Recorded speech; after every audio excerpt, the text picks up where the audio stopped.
Hi, my name is Åsa Masleberg and I'm a Program Manager and Senior Advisor on Strategic Planning at the GICHD. So strategic planning processes allow programs to have better clarity on the strategic direction of their programs.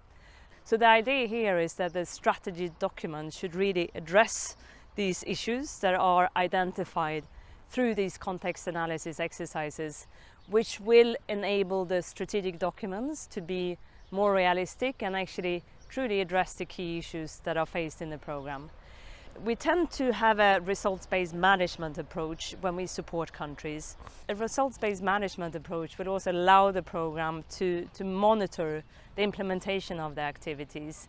So we have clear baselines, indicators and targets, and it's really important that this kind of ongoing process continues. So the development, the monitoring and review. So it's not a tick box exercise, but it's really an ongoing process, and we work with countries over many years when we collaborate with them on strategic planning. It connects mine action to the bigger picture, so to the broader development and humanitarian goals within the country.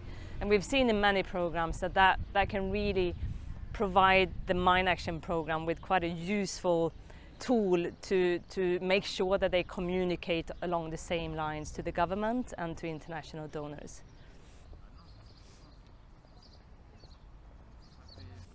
So at the GICHD, our main focal points and partners are always the national authorities in affected countries. And when we engage in a collaboration with them on strategic planning, it's always a very kind of long-term collaboration.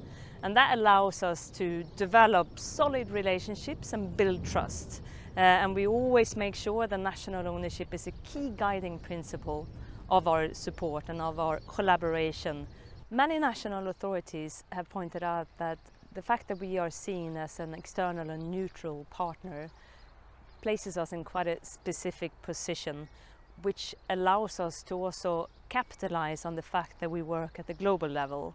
And that allows us to identify good practice and lessons learned.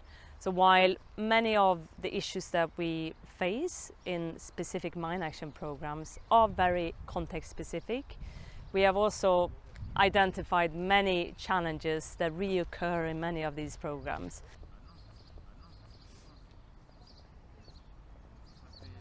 This collaboration started really in early 2020. We organized a strategy stakeholder workshop in Baghdad and Erbil that brought all the different national and international stakeholders together.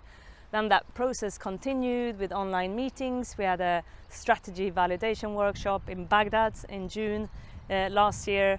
We now have a final draft that is awaiting official government approval. And we will go back to Iraq within the next few weeks to facilitate a workshop for a strategy implementation plan. And in terms of key achievements, national ownership has really been at the forefront of this process. So we have worked in very close collaboration with the DMA and ICMA in the Kurdish region of Iraq. And they have been very engaged throughout the process, very committed. It's very clear that they really see the value of having this new strategy in place. We have tried to highlight the extent to which mine action is instrumental for Iraq to reach its broader development and humanitarian goals, but also how the explosive ordnance contamination has impacted on the safe resettlement of IDPs, for example, the reconstruction of heavily damaged cities like Mosul. Another achievement is that we started this collaboration with doing an assessment of Iraq's previous national strategy. And that allowed us to identify and discuss what the main challenges and achievements were in the previous strategic period. So there were several good practice and lessons learned that came out of that exercise. So we have engaged international donors throughout the process to better understand their needs and priorities. And they will also continue to be involved when we develop the strategy implementation plan, etc.